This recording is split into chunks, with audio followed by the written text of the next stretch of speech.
Social proof, what is it? Why should you care about it? And finally, how to get it.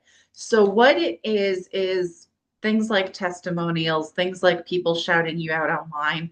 Referrals, I think, is also a good way of social proof.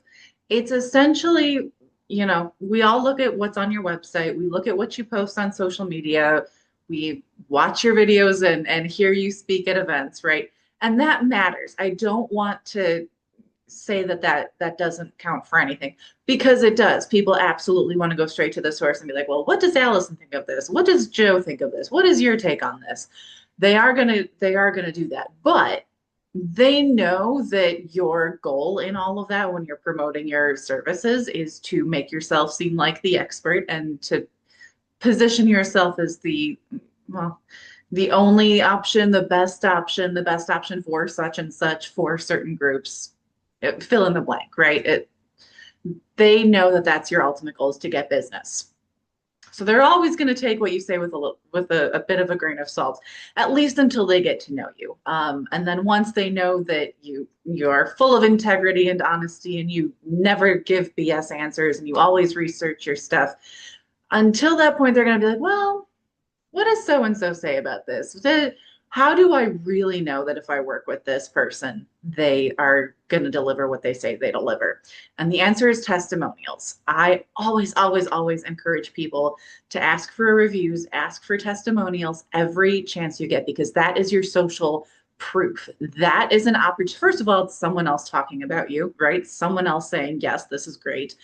It is also a way for people to see, again, if you have your ideal client and you've got those ideal clients that you've worked with and you want to work with more of them, and they're the ones saying, yes, I worked with this person, they were great, they did this and this, and I had this problem.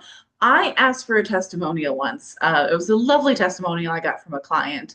And I hadn't even realized all the things he was struggling with before he reached out to me and we worked together. And so I got this great testimonial of like, I had this and it was super frustrating and I couldn't get such and such. And I worked with Allison and it was so much easier. And she solved all these problems. And it is a great way to demonstrate that because there are other people saying, yeah, I've had this problem. I've struggled with this.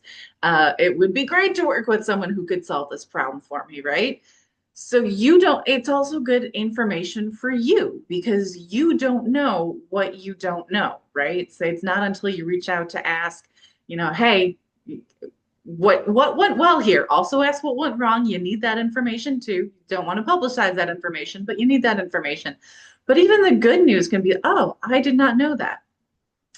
The other reason I always love to talk to my clients is because they are, when I hear about the experience they had, the problem they had, why they reached out to solve this problem, they're going to tell it to me in using their words. And that is the language that you want to use throughout all of your content because that's what's going to help people resonate with you. So have them go straight to the source, have them look straight at those testimonials, use those testimonials on Google, on LinkedIn, on your website, all over your website. Yes, on your homepage, they can look awesome. And depending on the services you provide, it might be getting a little ahead of yourself to put the testimonials on the homepage, unless someone is, going straight to your homepage because they got a referral and now they want to check you out and make sure you're legit before they reach out. That can be a reason to put testimonials on the homepage. Most of the time, I recommend having a dedicated testimonials page so people can read all the good stuff about you. And if they're close to reaching out to you, they're going to do that. They are going to go and be like, well, but what do their clients say? What do other people say about them? And then your services page, that can seal the deal. Having a really solid testimonial, ideally multiple testimonials, but having one really good testimonial on your sales page. Because again, you can say all the awesome things about how awesome you are and how you can get these great results for your clients. And they're always going to take it with a little bit of a grain of salt until they see someone in their position who has been there and done that and reached out and worked with you and had a great experience.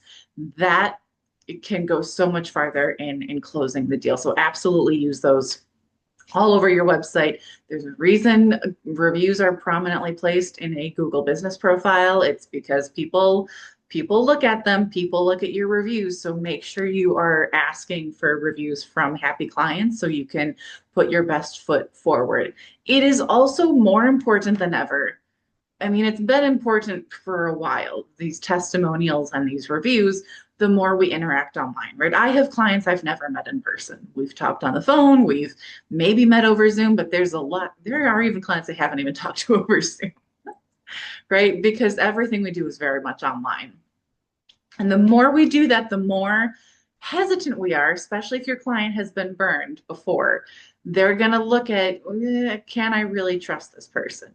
And the way they look for that trust is that social proof. It's those testimonials, it's the reviews, it's the referrals, it's, people on social media talking you up saying, yes, this person is great, this company is great. I highly recommend them for these reasons.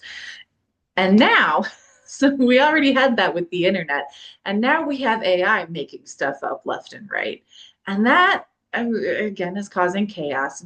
But people are smarter than we sometimes give them credit for. And I think there's going to be even more wariness. There's going to be more hesitancy. We're going to have this enhanced BS detector.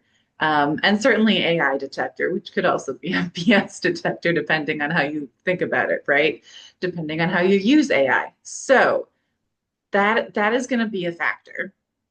Even if the chatbots say, yeah, this company is great, you should go work with this company, they're still going to want that social proof. They're still going to want the real live people who worked with you and had a great result. So that's where your testimonials come in. So that is it. That is my tip for you today. Go get that social proof, go get those testimonials, and then put them everywhere. Put them on social media, put them on your website, put them everywhere you can, and certainly in your sales pages, maybe even in your emails if you're like really close to closing the deal. Don't put it in like an intro email. That's creepy. But if it's like, hey, I know you're on the fence about this, I just want to point you to this person who had this great experience. Use it for everything. Case studies, same thing. Case studies are not quite social proof because again, you're talking about yourself and you're talking about the project and how you approached it. So it's all from your perspective. But it can be really powerful to be like, yeah, we worked on this. They had this problem. This is what we did. This was the result. Super. And then always have that testimonial at the end of that case study. So they do hear from their end. So that is it. If you have any other questions about branding, about getting that social proof, that building your online presence in that way, always happy to chat. You can get more content and more tips like this over on my website, AV as in my initials, Allison Verhalen. That is avwritingservices.com. And you can reach me directly at info@avwritingservices.com. That's it. Have a great week and happy blogging, everyone.